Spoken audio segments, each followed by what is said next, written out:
Have you ever stopped to wonder why there is so much suffering in the world? Today we invite you to explore this profound question through the journey of a man named Raj. In the heart of a bustling city, Raj, a successful businessman, found himself troubled by the pervasive suffering he saw around him. One day, he crossed paths with a beggar whose eyes reflected a deep sorrow. Raj felt compelled to ask this man, "Can you tell me why there is so much suffering in the world?"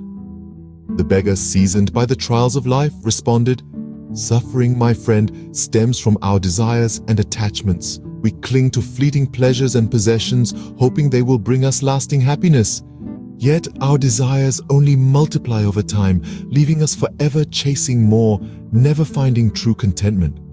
Raj felt the truth in these words and asked, "How can one overcome these desires and attachments?" The beggar replied, "The path to ending suffering lies in understanding the impermanence of all things.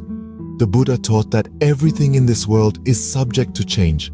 By clinging to what is transient, we create our own suffering. To find peace, we must learn to let go." These words struck a chord within Raj. He chose to explore the causes of suffering and its remedies further. He scaled down his material possessions and embarked on a journey of self-discovery. He studied the Buddha's teachings, practiced meditation, and learned to release his attachments to the external world. Over time, Raj's perspective changed. He recognized how his desires had been the source of his suffering.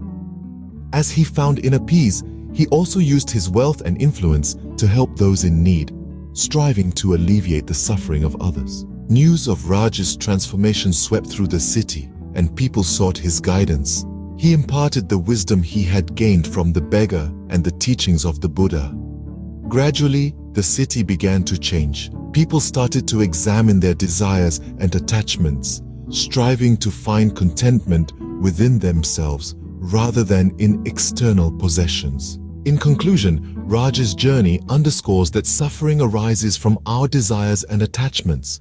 By understanding the impermanence of the world and learning to let go, one can find a path to inner peace and help alleviate the suffering of others.